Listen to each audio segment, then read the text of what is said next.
కదిరి టౌన్లో ఉన్నటువంటి 5వ క్లస్టర్లో జరుగుతున్నటువంటి ఈ కార్యక్రమానికి మన ప్రియతమ శాసనసభ్యులు కందికుంట వెంకటప్రసాద్ గారు, అలాగే నియోజకవర్గ పరిశీలకులుగా విచ్చేసినటువంటి చంద్రశేఖర్ గారు, మిత్రుడు పవన్ కుమార్ రెడ్డి గారు, విచ్చేసినటువంటి నా తోటి తెలుగుదేశం పార్టీ కుటుంబ సభ్యులందరికీ కూడా పేరు పేరున నమస్కారాలు తెలియజేసుకుంటూ, ఈరోజు ఇంతవరకు మన సోదరుడు పవన్ కుమార్ రెడ్డి గారు చెప్పారు, దేశంలో పొదుపు పాటించమన్న పిలుపు నరేంద్ర మోడీ గారు ఇవ్వడంతో ఈరోజు వర్చువల్గా హైబ్రిడ్ పద్ధతిలో మనం మహానాడు జరుపుకుంటున్నాం. అయినా కూడా ఇది 2వ రోజు. రాష్ట్రంలో ఉన్నటువంటి 175 నియోజకవర్గాలలో 1850 క్లస్టర్లలో అన్ని చోట్ల కూడా వర్చువల్గానైనా సరే తెలుగుదేశం పార్టీ కార్యకర్తలు ఈ యొక్క మహానాడుకు హాజరై నిజంగా చాలా విజయవంతంగా ముందుకు తీసుకెళ్తా ఉన్నారు.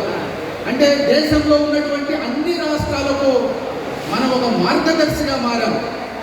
ఈరోజు ఇంత పెద్ద మహానాడు అనేటువంటి పండుగను కూడా వర్చువల్ సిస్టంలో చేసుకుంటే ఇంత విజయవంతంగా నడపచ్చా అనేది దేశంలో ఉన్నటువంటి అన్ని రాజకీయ పార్టీలు కూడా ఆంధ్రప్రదేశ్ వైపు చూస్తున్నాయి. అందుకే మనం ఈ మహానాడు కార్యక్రమంలో మనం ఒక్కటే తెలుసుకోవాలి, మన పార్టీ ఎప్పుడైనా సరే అది ఎన్నికలే కాదు, పార్టీకి సంబంధించిన ఏ కార్యక్రమాన్నైనా సరే ఇదే పద్ధతిలో మనం ముందుకు తీసుకెళ్ళాలి. ఆ కార్యక్రమాలన్నీ కూడా విజయవంతం చేయాలి. ముఖ్యంగా మన నియోజకవర్గం నుంచి మంచి పేరు పార్టీ కూడా రావాలి. మన నియోజకవర్గం అంటే ఒక ప్రత్యేకంగా కూడా చూడాలి. వచ్చేటువంటి స్థానిక ఎన్నికల్లో కూడా అందరం కలిసి కట్టుగా పనిచేయాలి. స్థానిక సంస్థల ఎన్నికల్లో కూడా మన అభ్యర్థుల్ని గెలిపించుకునే దిశగా కార్యకర్తలు పనిచేయాలి. ఓటర్లు తమ ఓటును వేసి మన యొక్క నాయకులందరినీ కూడా గెలిపించాలి.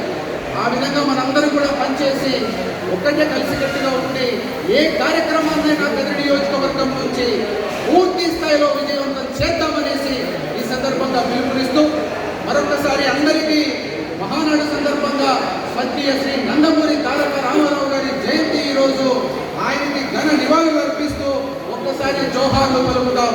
జోహార్ ఎన్టీఆర్! అందరూ గట్టిగా జోహార్ ఎన్టీఆర్! జై Telugu Desam! Thank you so much.